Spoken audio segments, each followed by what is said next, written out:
నమస్తే. నేను మీ అశ్విని కుమార్. బీజేపీ ఒక్కొక్క రాష్ట్రంలో అధ్యక్షులను ప్రకటించుకుంటూ వస్తుంది. నెక్స్ట్ స్టెప్ జాతీయ అధ్యక్షుడు. ప్రస్తుతానికి జేపీ నడ్డా అనే టర్ము అది కాలపరిమితి అయిపోయినా కూడా ఆయనే కొనసాగుతున్నారు. మంగళవారం రాత్రికి కానీ లేదా బుధవారం బీజేపీ జాతీయ అధ్యక్షుడిని ప్రకటించవచ్చని ఊహాగానాలు కదా almost Delhi BJP head quarters నుంచి వినబడుతున్న మాట.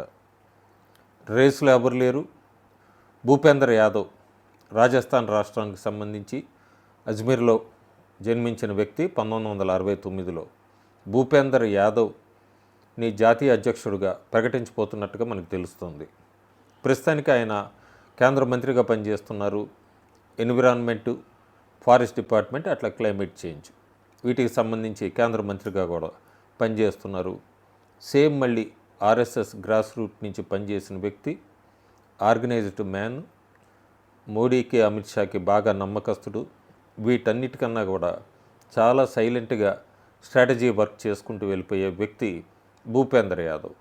గతంలో 5 సార్లు ఆయన్ని వేరే రాష్ట్రాలకి స్ట్రాటజిస్ట్గా పంపించారు. 5ట్లో కూడా అద్భుతమైన విజయాలు సాధించుకొని తీసుకొచ్చిన వ్యక్తి భూపేందర్ యాదవ్. ఓబీసీ ఫేస్తో ముందుకు వెళ్తోంది మళ్ళీ బీజేపీ.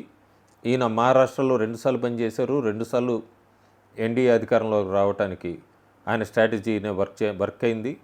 జార్ఖండ్, రాజస్థాను, అట్లాగే ఆయన ముఖ్యంగా తెలంగాణ, తెలుగు రాష్ట్రాలకు సంబంధించి తెలంగాణలో 2020లో జరిగిన జిహెచ్ఎంసీ ఎన్నికల్లో స్ట్రాటజిస్ట్ కూడా భూపేందర్ యాదవే. ఆ ఎన్నికల్లో బీజేపీని అనూహ్యంగా చాలా ఎక్కువ స్థానాలు గెలుచుకునేట్టు తీసుకొచ్చారు. వీటన్నిటికన్నా కూడా ఇంపార్టెంట్ స్టేటు సెంటర్లో లోక్సభ సీట్లు ఆ విషయంలో చూస్తే ఉత్తరప్రదేశ్లో కూడా ఈయన 2017లో స్ట్రాటజిస్ట్గా పనిచేశారు.